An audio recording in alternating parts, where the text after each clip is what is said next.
I want to share an experience that I had about a month ago, mid-December 2023, when my daughter had to go in for a minor surgical procedure. Now, first of all, I want to emphasize that none of the hospital staff, the health and medical crew staff there did anything wrong. But what I want to share with you is how slippery a slope it can be and how good people, well-intentioned, can inadvertently set things in motion and potentially escalate a situation. Now, my daughter is autistic and nonverbal, had to go in for a minor surgical procedure. We were there about an hour and a half early in the morning to try to get her into her gown, get her on the bed, get an IV line in, get her sedated, and so on, right?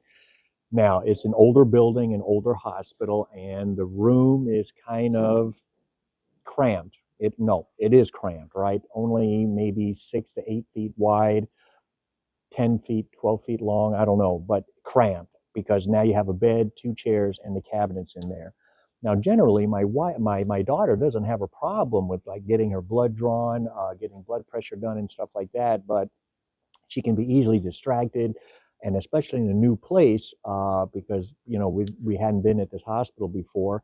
She can get distracted. She's into watching people and just curious. And it even took a moment to get her into the room in the first place. So once we got her in the room, she took a position at the far corner in between the bed, the wall. So she's in a very compressed place. My wife is standing in front of her, trying to get her to just disrobe and sit on the bed. The nurse, phenomenal job, soft tone of voice, wonderful lady. Also trying to encourage my daughter, but my daughter was distracted by all the people and all the activity going on outside. So we closed the door. But now this is a double-edged sword because now, okay, so we've cut off the distraction, but now we're in a compressed, kind of cramped room with, even though the three of us, it just added to the crampness. It occurred to me to just go ahead and step outside. So I stepped outside to leave the nurse and my wife in there to try to talk to my daughter. But it doesn't go very easily. My daughter is still kind of anxious, taking in this whole thing and sights and sound. And again, it's a very cramped room, and none of us necessarily like being able to deal with the cramped space. We may be able to deal with it better than others, especially for people who have mental cognitive challenges and stuff like that. It can be distressing. Time goes on, jumping forward, time goes on. My daughter's not sitting down. All we need her to do, I mean, it took a while to even get her undressed, but she won't sit down so that the nurse can get that IV line in her and so on. So that's really taking up all this time. After a while, we're at surgery time. We've burned up a whole hour. My daughter has not moved from that corner. Now, even though she has a smile on her face and she hasn't become agitated and stressed to the point where she's lashing out and acting out, she's just not compliant. After a while, the anesthesiologist comes in. Nice guy, soft tone of voice, sticks his head in there. I'm still standing out in the hallway, mind you, because I'm trying to give my daughter the time she needs and the space she needs to just process everything and become compliant. Anesthesiologist walks in. I let him go in because I figure he's not going to be there very long. And then he walks out. After a while, again, we're now an hour and a half past surgery time. The OR nurse, I believe is the OR nurse. There's a nurse inside the operating theater.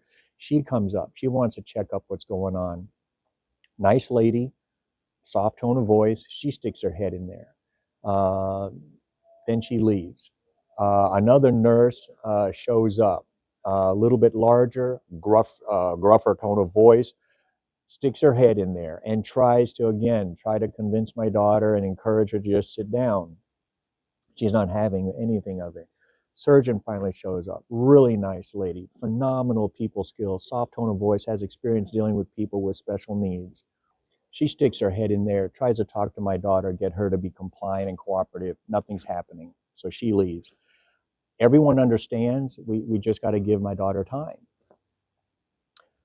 And then the OR nurse shows up again, sticks her head in there, the anesthesiologist. People are getting impatient, and I get it. We're now 2 hours, almost 2 hours past surgery time or something like that. I know it was about an hour and we're 2 hours into this. Finally, it hit me like a ton of bricks. What if everyone just stopped talking to my daughter? It's a cramped space. Everyone, even though they stepped in to just to have a quick word to see if they could be more successful in getting my daughter to be compliant and cooperative, it was still a whole lot of people talking at her in an enclosed environment where she's already feeling a certain amount of anxiety and so on. So after everyone was gone, and this idea struck me, and again, this whole almost 2 hours, I've been standing outside. When the nurse stepped out again and left my wife and daughter in there for a quick moment, I told the nurse, because she had to come out every now and then to update the paperwork. I told her, hey, when you go back in there, tell my wife to just everyone stop talking to my daughter. Just give her about a minute of just total silence. I know she knows what she needs to do. Give her time to just process what's going on, and we'll see what happens. Just for 1 minute, say nothing. She goes back in there, and literally within moments, I would say roughly 30 seconds or so later, she comes out, big smile on her face, and she goes, "It worked." Not, I told my wife what you said. I told your wife what you said, and then a few moments later, maybe 15 seconds, not even that, 15 to 20 seconds, my daughter sat down, and then the nurse was able to start getting the IV line, and then that happened. And then the reason she was coming out was not only to let me know it had worked, but also now to update the paperwork and to let everyone know, hey, we got the IV line in, we're going to make this happen.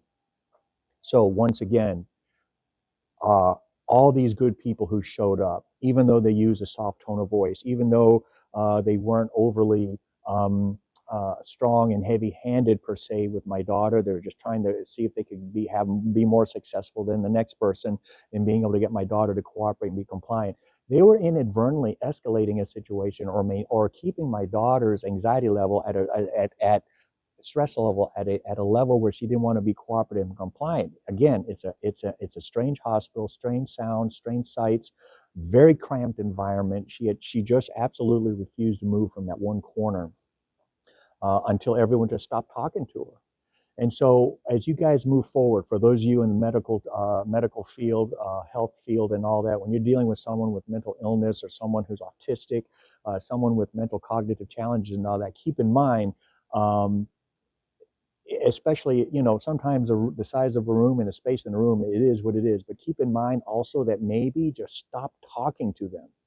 Give them a moment to process what's going on and see if you might have better luck in a situation like that.